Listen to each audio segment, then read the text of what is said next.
and welcome to Property Matters here on Dublin South FM. You can contact the show on Twitter, Facebook or LinkedIn at iPropertyRadio or email hello@iPropertyRadio.com.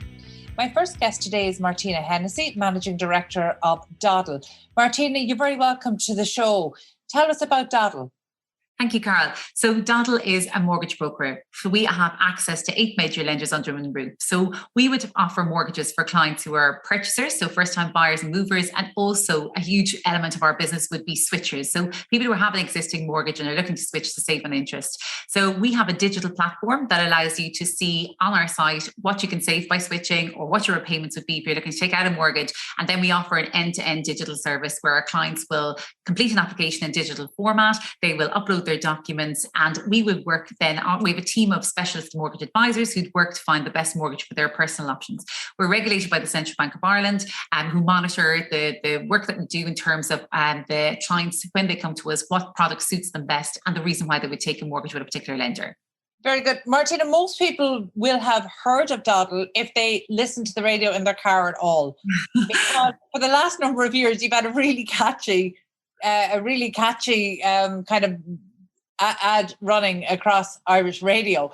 Jingle. I won't sing it, Carol, but yeah, it is a bit of an earworm. People either like it or love it or hate it. I think maybe we could be kind of a par on that. I'm not sure, but certainly it's one that my kids go around the kitchen singing. So yeah, it must stick in somebody's head. You know what?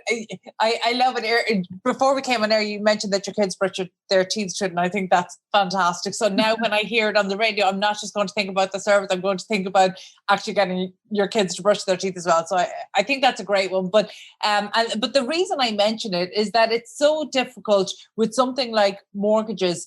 People tend to think that there isn't much difference. And I think anything that you can do to stand out and say, well, actually, no, it's not business as usual here. We're taking a different view or a different approach to the mortgage market. I think that's a really powerful tool. And that's actually why I wanted to speak to you today. So before we get into kind of the specifics of Doddle, you might just give listeners an overview of the mortgage market. It's been a bit of a confusing time out there in the mortgage market. Yes, so absolutely, Carl. So there's 10 lenders at the moment in the Irish market. So it's a small market in general. The number of mortgages drawn down on an annual basis are relatively low. We're like Manchester, effectively, if you look at the numbers. So there doesn't need to be a huge number of banks in the mortgage market, but there definitely needs to be competition. And over the last number of years, we've been lucky enough to have some new entrants such as Avant Money, ICS Mortgages and Finance Ireland. So there are new players that are coming into the market. They don't have a branch network. They don't have a back book of trackers and arrears. And so therefore they have the same regulations, same capital requirements, but they're able to lend at a much lower level. So you've seen some sort of a shake up in the market then. The last 18 months rates have really reduced. And then you have the main players like Bank of Ireland and AIB and PTSB who hold most of market share. We've been really, I suppose, unlucky for want of a better word, to have seen the exit of both Ulster Bank and KBC, or the exit that's going through for both Ulster Bank and KBC, with Ulster Bank's loan book being transferred or sold to PTSB and KBC's to Bank of Ireland. So Ulster Bank and KBC were some of the more competitive lenders on market over the last number of years. So anything or any lender that leads the market, particularly the mortgage market, where they have offered lower rates in the past, is a real loss to the consumer. So I suppose the market has contracted slightly in terms of KBC and Ulster Bank's exit, even though KBC are still lending. Ulster Bank are lending to Ulster Bank customers. But, we really need to look now as consumers and say, okay, these new players that have come into market, the Avance, the ICS, the Finance Ireland, they're offering lower rates. They're offering longer mortgage terms. They're offering overpayment on rates. We need to look outside of the standard pillar banks and really try and increase competition in the market, because competition in the market is the only thing that will create discipline and ensure that lenders maintain rates, that ensure that lenders are competitive. As Irish consumers, there's a real lack of switching in the Irish market. Thankfully, there's been a surge in switching numbers over the last 2 years, but really it's really important for Irish consumers to take control over their mortgages. Once you take out your mortgage, it's most likely your largest financial commitment. So it's really important that you take control of that and try and reduce your interest as low as possible. And that means shopping around for better rates when it's right to do so. Okay, Martina, there's so much in what you said there that I definitely need to break it down, because I love that you're encouraging people to take control of their mortgage and their financial life, because I think that's something that's been really lacking in this industry. So that, and I say that from a personal and professional perspective. So we definitely want to talk about that. Ulster Bank and KBC leaving, I definitely want to talk to you about what the implications are for current mortgage holders.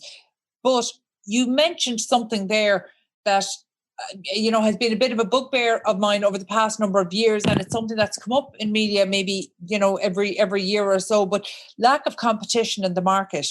That you talk about how greater competition in the market will bring a greater discipline, and that's what we want to see. But competition in the market when two of our fairly large mortgage players are exiting, and it doesn't seem like we are a welcoming market for European providers. What can we do to increase the competition in the marketplace? Yeah, I suppose if you look at it, the good thing about the last number of years and the new lenders that have come in, they've come into the market and there's been a lot, they've done better than they expected to do. So if we look at the numbers that were underwritten by say Avant Money, by ICS, their numbers have been announced recently. They doubled what they expected to do in the Irish market initially when they came in. So that will be encouraging for other entrants to market. It is expected that there will be new entrants to market this year. Moco and First Citizen may enter the market once they have a license to regulatory license. There's also like options for digital players such as N26, Revolut to again provide mortgages in the Irish market, and that would be fantastic from a competitive point of view, even on the switching side. So even on the switching side to create more, competition in the market, reduces rates. So it's certainly something that is welcome, but again, the size of the Irish market is restrictive, so it's not appealing to many other lenders to come in. Also, the level of funding that we have to hold for mortgage lending in Ireland, it's 3 times the level that would be in, say, Germany, for example. So that's costly to banks. So when banks are looking at the Irish market, they're saying it's a small market. How can they manage their costs? How can they manage? They can certainly introduce low rates because, again, they can access low rates on market. But it's just in terms of lending, will there be enough to sustain and to have that, I suppose, that breadth and depth to be able to lend in a constructive manner? Martina, you've mentioned 2 players there, one potential and one financial services that could potentially enter that I haven't heard of before, Moco and N26. I think most people will be familiar with Revolut and possibly even First Citizen. And it was interesting just this weekend to see Revolut going into the pet insurance. Yes. So pet insurance to mortgages, I don't know, is that a big leap? But Moco and N26, I've never heard of those. I suppose Moco, it's been in widely in the press that they are entering the Irish market this year. They're awaiting regulatory license. N26 is just a digital player out there that could potentially easily access, given the number of account holders and the number of consumers they have in the Irish market. That's, I suppose, further down the line. If you look at it, it would be like Revolut coming to the market. They'd be able to offer a kind of a digital proposition to consumers. They have a very strong Irish consumer base. So it would be, as you see the evolution of insurance products, you may see the evolution into mortgage products if they can kind of, as an additional service once they get their structure right in terms of how they lend and their regulatory position in order. Okay. And again, I presume we want to see as many new players coming into the Irish market as possible. Well, I suppose we want competition within the Irish market. So when you have market share in the main being held by 3 players now, so with PTSB, AIB and Bank of Ireland, we need consumers to look outside of those main pillar banks and look at the new entrants, look at the lenders that are offering the lower rates and, and take your mortgage with them if you're looking to take out your mortgage. There's a massive difference between rates on offer by lender. And if we look again at some of the lower level lenders and the new entrants to market, they're offering rates at 90% finance of 2.25%, where the main players will be up towards 3% for the exact same product. So I suppose what I'd say is when you're taking out a mortgage, I know people are nervous when they're taking out a mortgage as a first-time buyer or a second-time buyer, and they want to get a mortgage and they want to get it for the level they want.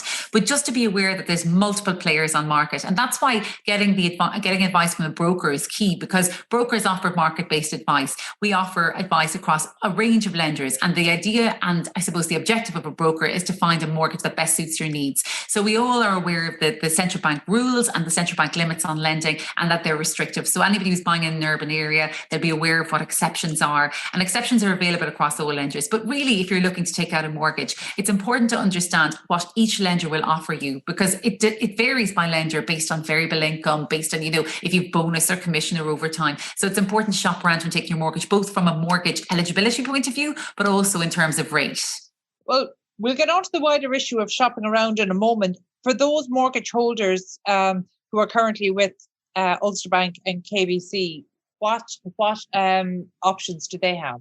Yeah, so while they're with KBC and Ulster Bank, if they're on fixed rates or if they're on a variable rate, until their mortgage is assigned, the rate would still apply. But even after their mortgage is assigned, if you're on a fixed rate, for example, with Ulster Bank and you're partway through that rate will continue to apply even if your mortgage is assigned or sold to PTSB. So there's no immediate urgency to switch your mortgage. However, some of the lenders are now offering switcher packages for the exiting lenders, I suppose, to encourage lending, to access new business. But those lenders also have low rates. So I suppose if you look at it, KBC and Ulster Bank were some of the lower rate lenders. So in terms of switching to another lender, the savings may not be vastly different to what you're repaying now, but what you're locking down is certainty, because what we do know is Permanent TSB and Bank of Ireland, who those loans are being sold to, they have some of the higher rates on market. So you'd be going from a lender that has had some of the lower rates, being KBC and Ulster Bank, to a position where when you roll off your fixed rate, the rate that would apply would be the lender that now owns your loan. So if that's Bank of Ireland or PTSB, their rates as it stands would be higher than some of the other, much higher than some of the other lower cost lenders on market. So many people are taking charge. They're saying, okay, well, when I'm switching my current account, I'm going to start looking at switching my mortgage. And so that's why this year in 2022 will most likely be the year of the switcher, because we'll see so many people who have been prompted, they've had to switch, whereas consumers in Ireland, we're kind of need to be pushed to switch. So it's a funny one. Even though there's such a huge savings to make by switching, unless our hand is nearly forced to do so, such as the case of exiting lenders like Ulster Bank in particular, where their current accounts are now being transferred to other providers. We nearly need to be forced to do it, where we should be proactive in looking at our rate at regular intervals to see if we could save. Martina, why is that? I mean, I heard you say that there has been a surge in switching, which is great, but that actually there is a certain apathy towards switching. We tend to just accept the rates. We tend not to look outside. So I'm really interested in the psychology of switching and why we don't do it. And it's something, I think 10 years ago, we were having a conversation about why people don't switch their utilities or their phone providers. So this is not mortgage specific, but is it Irish specific? You know what? I suppose that the big thing is with switching. Yeah, I think we're a loyal consumer. The Irish consumer is loyal. Loyal or lazy? Genuine. Is it loyalty or lazy? Yeah. I think you know what? I think it's now's the time, if you were ever going to look to switch because of the increasing cost of living. Now's the time to make sure you're paying as little as you could possible on everything to do with your household. We are good at switching utilities. At switching our insurance, etc. But the big ticket item always, and the one that we'll always call out, is your mortgage. If you're a homeowner and you have a mortgage, the one thing that will come out of your bank account, apart from childcare sometimes, but is your mortgage. It's your big ticket item. So that's the one to look at. And I think, Carl, a lot of people don't appreciate the huge savings that can be made by switching, or they feel, oh God, sure, look at the banks will always win out in the end. But when you have a mortgage, the big thing is you have to take control of it. You have to be so proactive in looking at your rate. And I think there's I suppose, an emotion involved where you think, God, when I purchased my house, it was so difficult. I had to find a property, I had to get the level I wanted to get to buy, and you associate your mortgage with your home. And also, obviously, from an emotional point of view and a security point of view, we consider we tie in our mortgage again with our home, and we think, God, I don't want to put my head over the pulpit or rock the apple cart anyway. We want to just stay. We have the mortgage now, and really, I suppose, when you have a mortgage, if you're looking to switch and see if you can make savings, that's you taking control of the mortgage. It's nothing to do with your home. Your home will still be your home no matter what. Even if you explore switching and you decide, you know what, it's not for me, or I'm not going to make a saving, whatever. You need to do that. So mortgage statements are issued in the first quarter every year. So most people get it, shred it, file it, bin it, whatever it is. But the big call out is when you get it, open it up. I know when I opened mine, and I even have a tracker rate, I looked at oh my God, this thing goes down so slowly. You get to a stage in life, Carl, where you're kind of trying to pay off the mortgage as opposed to look for more debt. And I think, the big thing is to look at that mortgage statement, look at the balance, look at the interest rate, and then go onto the CCPC website, go onto the doddle.ie website and see if you can save by switching. It take you 2 minutes to do that and you could save thousands, but at least understand what rate you're paying, because the only way you'll know if you can pay less is to know what you're actually paying and what your interest rate is. I think you touched on something really important there, and that is people have the idea that, you call it emotive or the emotion around it. I would go so far as to say in some cases the trauma around your first mortgage application, and it is wrapped up in the paperwork and the hassle. And I say this from, a decade ago when I was working with home buyers every day. There was a huge amount of trauma locked up in that first process. As much and all as you want the process to be a positive one, it really isn't. There's a lot of fear. There's a lot of relief when it goes through. And it's probably something that people can't separate the mortgage transaction from the home, purchasing a home, the moving, the negotiations, the being outbid, everything else. People don't seem to be able to separate it. So actually there is a certain amount of trauma there that people might not want to revisit this. So whatever it is, they accept it. And as you say, file it, shred it, bin it, but they're certainly not going to engage with it to see if they can make it better. I mean, is it a case that we've been conditioned to accept, that we have the highest interest rates across the Eurozone? Have we just been conditioned? Yeah, but I suppose there wasn't an opportunity. So back in the recession, there wasn't an opportunity to switch because so many people were in negative equity. From 2015 onwards, then mortgage holders, the loan to value started to increase because, the property market was coming back slightly, but also the banks introduced, switcher packages and switcher products, which allowed us, but it's taken a number of years for people to understand that it's not just the financial whiz kids in the know that can do this. It's everybody should be doing this. And actually, it's savings that you can make by switching. Interest adds no value to your mortgage. We almost, as a consumer, feel like our mortgages are like a tax. They come out of our bank every month. There's nothing we can do about it. We just have to pay it, and that's it. Whereas every other expense we analyse, and again, mortgage being the biggest expense, it's the one that we should be have our eyes all over and be looking to do as much as we can. And the power is back in the hands of the consumer. Absolutely, as you say, people are, traumatized about the whole first transaction of trying to buy because it is so emotive, and especially now when it's so difficult for people to buy homes. But again, I suppose once you have your home, that's that's totally separate to your mortgage, and it's just a transaction. And the only emotion you should have once you switch your mortgage is like, thank God I did that, and smug that you've saved money. I love that smug is the term you're using there. I think I can see that people would identify, that they want the relief. But again, there's a perception out there. And in a way, is it fair to say that the banks or the lenders are rewarded for being pretty poor to deal with and having a pretty poor and lack of digital process? Because if it was very easy to switch, I think people would do it more often. So actually, in a way, the banks, they likely don't have a motivation to improve how people engage with them, because by not engaging well, you keep people locked in. And quite frankly, we know telecoms providers who have used that strategy to retain customers over the past decade. So, I mean, is it a stretch to say that about the banks? Am I being unfair? Yeah, well, I suppose the central bank in a recent enough review did look at our lenders giving enough information to customers at the end of every year to say, these are the other rates we offer. What used to happen after, and what still does happen unless you elect, is after you are on a fixed rate, if you roll on off your fixed rate, you roll on to a standard variable rate, and they can be up to 4.5%. And as consumers who aren't actively reviewing our mortgages, we tend to roll on to a standard variable. There's over 200,000 households on standard variables paying up to 4.5%. So on your mortgage statement, you should get a list of other rates that are a section that I set out other rates that could be applicable to you.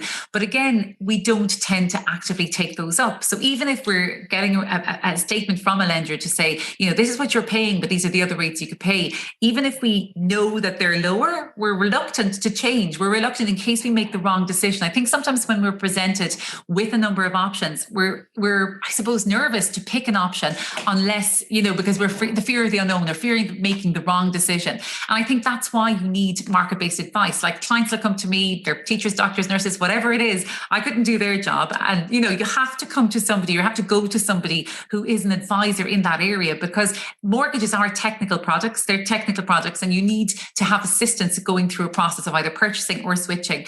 And just in terms of the point, I suppose, in terms of the documentation piece. So there's a regulatory requirement for all mortgage applications that you have, that the banks, from a consumer protection point of view, make sure the mortgage is affordable, and sustainable. So when you're making a mortgage switching application, you absolutely have to go through some documentation that's required, and that is as extensive to some degree in terms of pay slips and bank statements as when you made a mortgage initially. But the big thing being that you have that mortgage, you're paying that mortgage. That shows your affordability. You don't have to have savings. You just need to be able to show that you can meet the mortgage repayments. So what I would always say in terms of the documentation piece is that if you look at it, the number of hours you might put in terms of putting together a mortgage application to switch versus the saving that you would make. So we do an index every quarter, and we take the average mortgage drawn down and the average savings. So quarter 4 2021, taking an average mortgage of 267,000, you can save up to 4,308 euros a year by switching, and that's just in 1 year. So for the 6 hours you might spend on paperwork end to end, and we've calculated that with our clients, it's not a bad return. So it's something to sit down and is worth doing. But the big thing is to get advice, because I think if you start through that journey yourself and you're saying, okay, AIB is offering me this, Bank of Ireland's that, what should I do? You'll end up kind of getting a bit, overwhelmed by it and pull back. So it's so important to get advice when looking to switch. Again, you don't have to switch. You can go through the process of understanding what rates and terms may be on offer to you, but you don't have to do it, but at least know what's available. And if you're somebody who will say, I am never going to switch, or I can't switch, or circumstances have changed, then at least call your own lender and say, well, I'm on this rate. Is there anything better you can offer me? They are never going to come to you and force you to take a lower rate. So you have to be more proactive in looking to access a lower rate, even if it's with your own lender. At least do that. That's a phone call. That's something that could save you thousands of euro just by making that phone call and taking control over what your rate is. And we're having this conversation at a time when certainly for January, the cost of living and rises in the cost of living have overtaken the housing crisis in the national conversation and the political conversation for the first time in years. Do you think that that's likely, because we're told that, we're told routinely that Irish homeowners are paying the highest rate across the Eurozone in terms of interest rates, but with interest rates globally set to increase and the cost of living conversation happening, it doesn't take a huge stretch to say, well, that's likely to run into mortgages. The fact that our mortgages might be the next thing to be felt in terms of the impact of this increasing cost of living, do you think that will change the mindset of people? Will that make them undertake this 6 hours of paperwork in order to get that kind of return? Yeah, no, absolutely. We see that every day, Carl. It's people coming to us saying, we're worried that rates might start to increase. They're reading in the papers. Christine Lagarde last week said that they couldn't rule out a rise in European borrowing rates, which would mean that rates will start to increase. So more and more people are kind of saying, okay, well, I want to lock down a good rate now.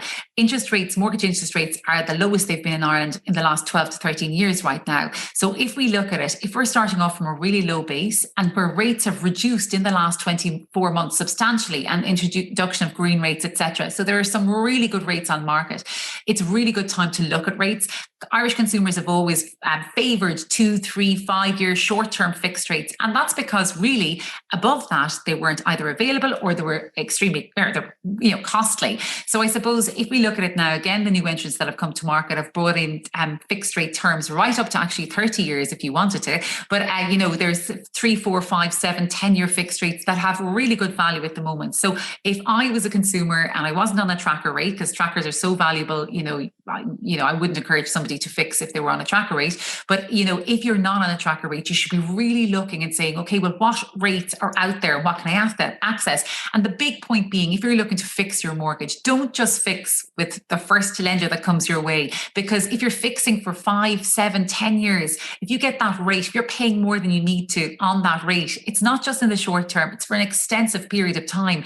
And that will mean that you're paying a lot more than you need to. So I suppose I would, and 84% of the market who drew down mortgages last year took fixed rates. So they're undoubtedly more popular than variable rates. They're actually lower than variable rates right now. But if you're looking to fix, I suppose, look at the longer term fixed rates. It might be a good opportunity to do that. Also understand if your proposed lender is going to allow you to overpay on your mortgage. Because if you're fixing for 5, 7, 10 years and you've the means to overpay, it makes such a difference to the interest that you'll pay on your mortgage. Not all lenders allow overpayment while on fixed, so you might need to split your rate, part fixed, part variable. But understand if your lender will allow overpayment, and then understand the break position. So if you break out of a fixed rate early, you could have a break penalty.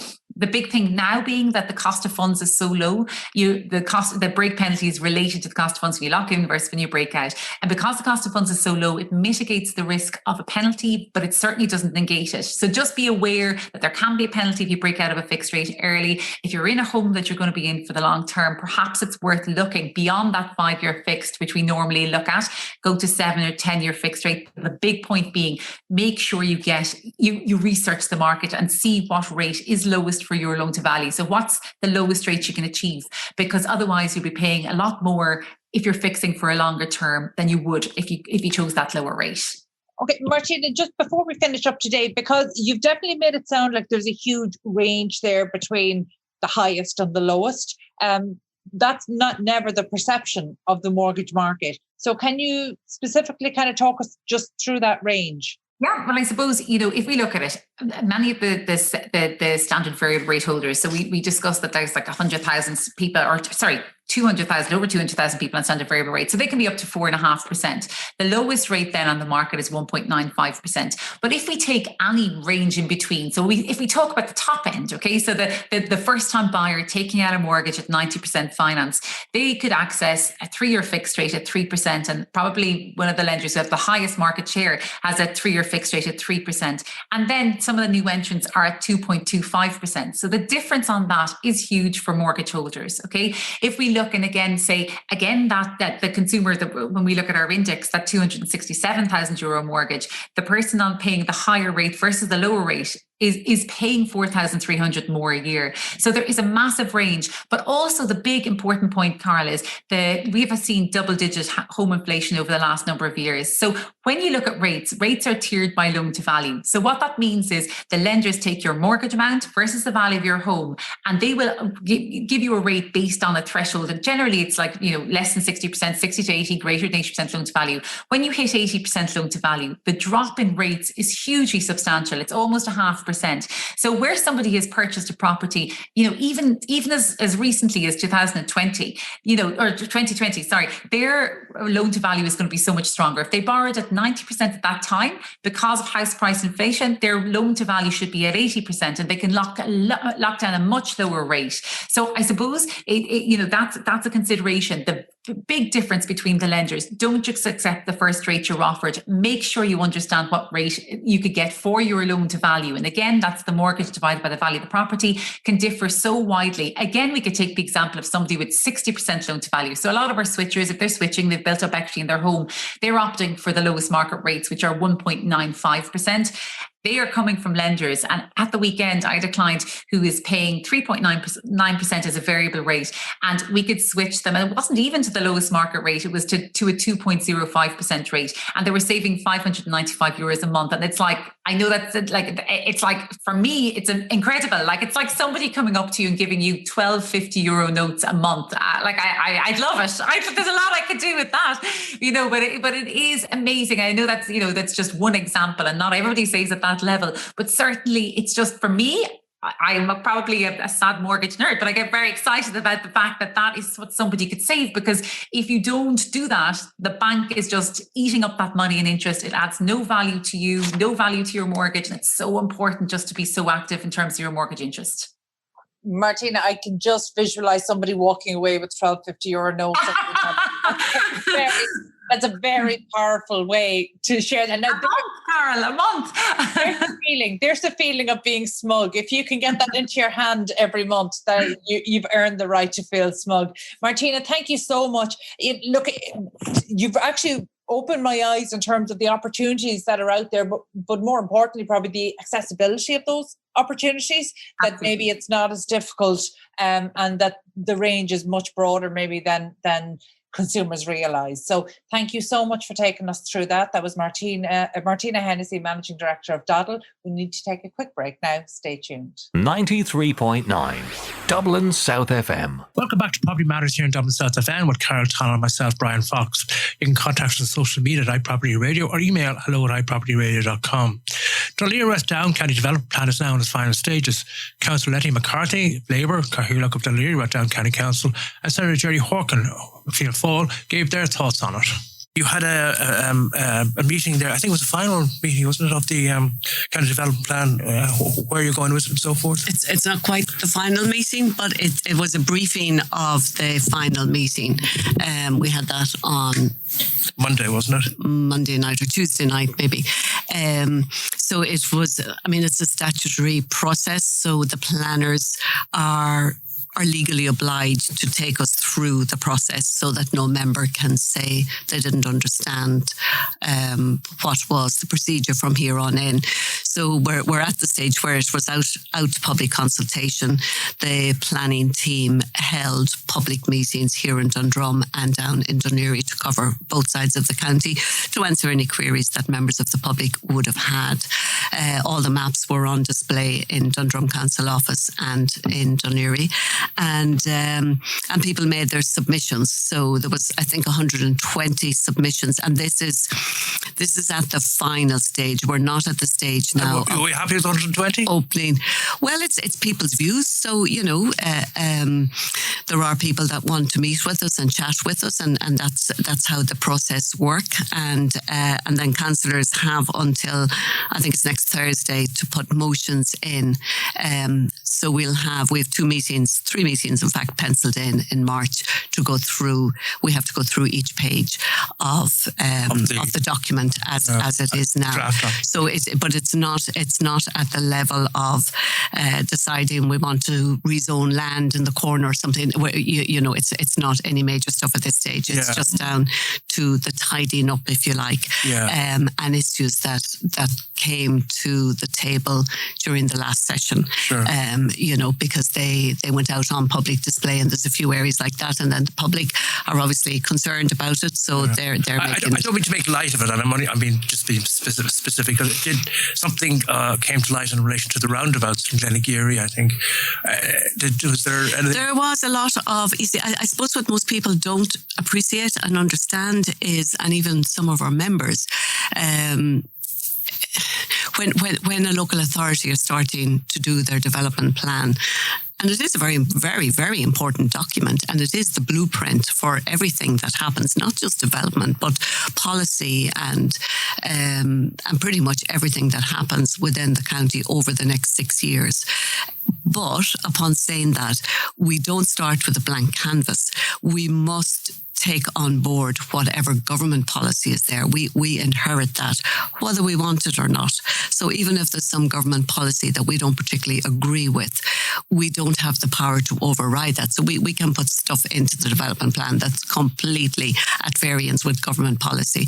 But, it's a bit of a nonsense because let's say, for example, it was in planning and something goes to An Bord Pleanála. An Bord Pleanála will go to government policy straight away. And the minister of the day it is, whatever area we're talking about, if they so wish, may come in and remove that particular part from our plan.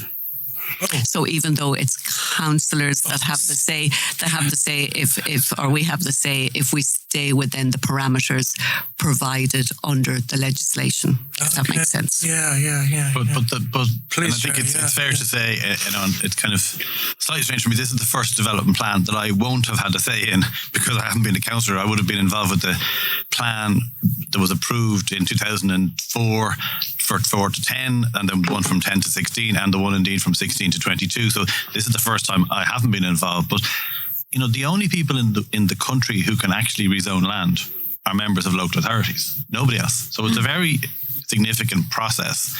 The part of the process that the council are now in is where you can only amend and go back on the changes that you made at the last stage. You can't introduce new stuff at this stage, which is why the level of submissions is a lot smaller. Okay. There would have probably been a lot more submissions, and certainly in the past, Dunleary Down, I remember having 2,600 submissions for a development plan at an earlier stage. Okay, yes. And we were only about half the size less than Dublin City. And I remember when we had 2,600 submissions, Dublin City only had 800. So the people of Dunleary Down who live here and who are interested in this area are actually very interested in their area and very participative in their contributions. But at this point of the plan, all you can do is undo what you've already changed at the last phase. You can't introduce new stuff at all. So there's much less opportunity, I think it's fair to say, at this point to alter it. But it is, I mean, ultimately it's a planning document. That's its basis. And you do find, councillors in the past would put things like, we should ban trees or certain types of trees and various things. That's more of an operational thing. It's fundamentally, it's how every planning application will be assessed. Every planning application that comes into Dunleary Down planners, assessed by the planning team, the executive, will be judged, is it in compliance with or not the county development plan. And if it isn't, it's unlikely to get the go-ahead. Now, sometimes if national policy changes, the members may be told to come back and change things. But there was a time when John Gormley tried to change a plan and stop something as a minister. And in fact, the particular developer went to court and was right. And the court said to the minister, go back and change. You haven't the power to do that. Go back and reinstate the decision of the councillors prior to the minister getting involved. So, I mean, the councillors do have it's one of the most powerful, tools that councillors have in terms of influencing policy. A lot of things are not councillor, it's the executive can not do what they like, but the executive, it's an executive function. The reserve functions, executive functions, this is a reserve function, and probably the most important one the councillors have. I think it's absolutely the most important role of a councillor. Yeah. It is. And it's, things like rezoning land, as Jerry said, I mean, that is, and the reasons that we are given permission, if you like, to do that. I mean, that's set out very, very clearly.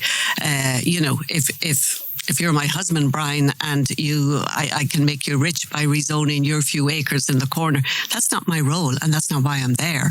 And we need to be able to justify. You'd actually have to absent yourself from that decision. Because yes, you would, but you need to make sure nobody else was doing it either. But it's the parameters as to why we would rezone land, it's laid out very, very clearly. And if we have a motion down to rezone land, we need to have a reason. But we need to have a viable and a logical reason. And it's to get away from the days when acres and acres were rezoned, even though planners were saying, we don't need this land. We have enough land zone to, I think one development plan, Jerry, we have enough land zone to build 36,000 houses, which we were never going to reach during the 5-year term of the development plan. I think there was another county, and I won't name them, but I think they had 107 years worth of housing need provided for in a very rural area where the need wasn't there, and houses were going to be built or potentially built in all kinds of places where there was no need, and we saw the ghost estates and stuff that happened. Not so much in the Dublin area, but further afield. Yeah, I just want to put it to you. You're at the here. Like, what's your take, I suppose, is how I put it, with the problem the council are having with developers in the county in relation to their wish to build more one-bedroom apartments as opposed to 3-bedroom apartments. Do you think, will there be any meeting of minds in relation to that? We have it down in Dundrum at the moment with Hammerson at the moment. The developers there want to put in 1-bedroom as opposed to 3 bedrooms. I suppose it's cost-wise, they don't see it as being profitable. Would you think there will be, very quickly? I think there has to be. I mean, we have, everybody is looking for housing in the county, and not just in the county, but in Dublin. Yeah. And it's not just single people. We do need a mix. We do need family homes. We do need, and if it's apartments, we need family apartments. And we also need, I mean, again, I know it's government policy whereby we're not, I mean, if you want to start me on development, Brian, we'll be here until tomorrow. All the planning applications that are coming in, and I get it, where we're trying to reduce our carbon footprint. We're trying to encourage, right? Well, on board for an all. Well, yeah, that's with the strategic planning units. But the whole thinking behind it is we're not providing car parking spaces because we expect whoever buys or rents these apartments, we expect them to walk, cycle, or use public transport to get around and to get to work. Show me the areas around Dublin, or I can show you the areas where we don't really have public transport. I mean, you take up in my own area in Stepaside and Kilturnan, where we're building beside schools, but the schools are full and we don't have, I mean, you take it along the Enniskerry Road, most of that road, there isn't room for a cycle track, never mind have one there. And it is all about safety, but we are given planning permissions with reduced parking spaces. Now, even if you don't use your car all the time, and we'd have this in Holland where most people cycle, but the car ownership is high and they have places to park their car. Your car is not something you can fold away and put in the attic that you might need it to go on holidays down the country with your family.